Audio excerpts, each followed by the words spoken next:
Je suis évidemment passionné par le projet depuis plus d'1 an.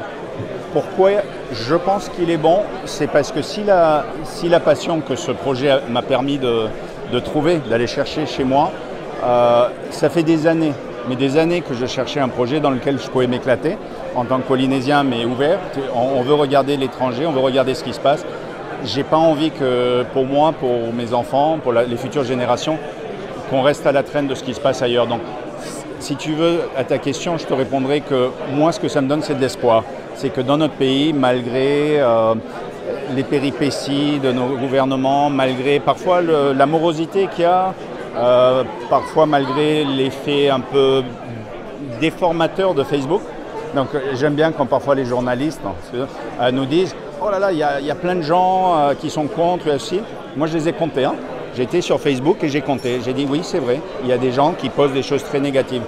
Mais c'est une déformation dans le sens que je ne doute pas qu'ils soient négatifs, mais en même temps, on parle de 50 personnes ou de 60.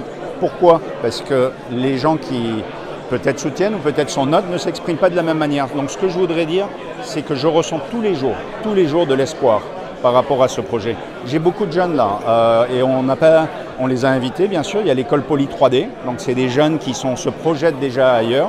On a tous les élèves qui ont fait l'école de Shanghai, donc on a ceux qui sont là, et ils sont là pourquoi?